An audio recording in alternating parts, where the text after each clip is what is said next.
Marvin Jones papalitan na ng Meralco dahil sa napakalaking lackings niya at nakita lang nila ito nung nakalaban nilang Rain or Shine. Alam nyo ba na si Marvin Jones nakakuha lang ng 17 points sa first half at 0 points sa second half. Ang Meralco nahihiya sa naging resulta dahil nagawa silang talunin ng Rain or Shine kahit ang Ross walang import.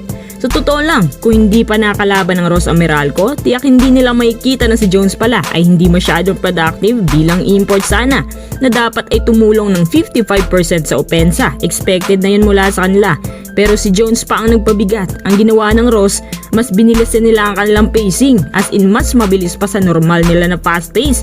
Grabing effort ng buong Ross, lalo na si Limete at si Nukum. At ang halos lahat ng players nagiging threat na sa opensa. Parang wala kang makikitang players na nababangko dahil ang rotation nila hanggang 3 units at lahat sila masisipag na nagpapakitang gilas kay Coach Yeng. Mas naging motivated pa ang Ross kasi nga wala silang import kaya nagdoble kayod.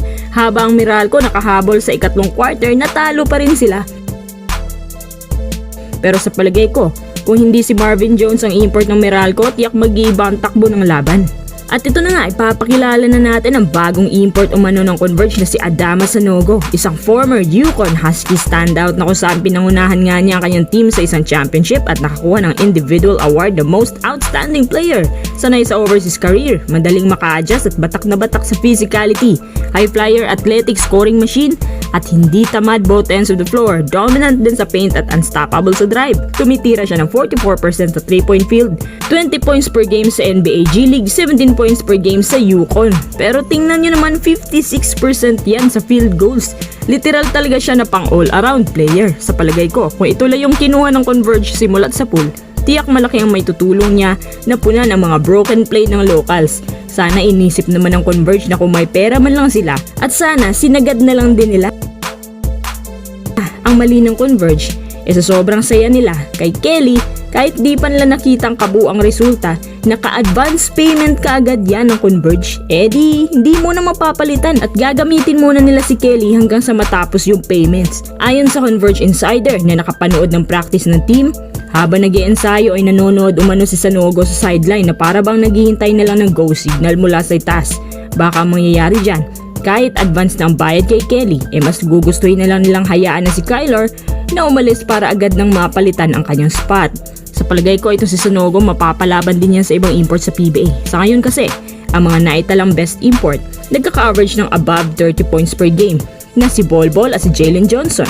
Pero anyway, si Sanogo ay masusubukan na ngayong conference at sa tingin ko, yung playing style niya ay gaya ni Blakely, masipag lang din talaga siya. At mukhang mas okay to sa mga PBA physicalities. Madali lang to makaka-adjust lalo na nasanay siya sa karera overseas. Pangalawa naman itong import ng Magnolia Hotshots na ibabandera na nila mamaya si Clinton Chapman.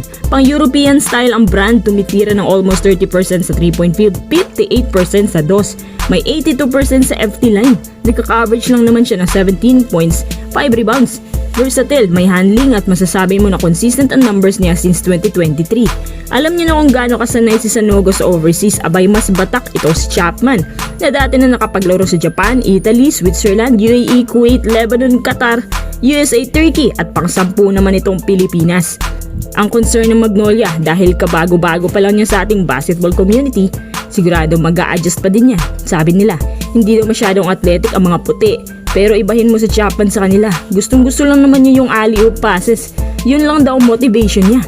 Mas ginaganahan siya maglaro kapag buong team nasa kanyang atensyon. Para sa akin, di ito ang solusyon sa problema ng Magnolia. Si Nuni Omot, nakababae ni Ball, nagka-coverage ng 20 plus 0.7 rebounds per game. Hindi naman sama para sa isang team na umano medyo calibrated pa naman ang Magnolia Hotshots. Kung ako sa kanila, hindi ko muna papalitan si Omot dahil naging productive naman siya kahit papano.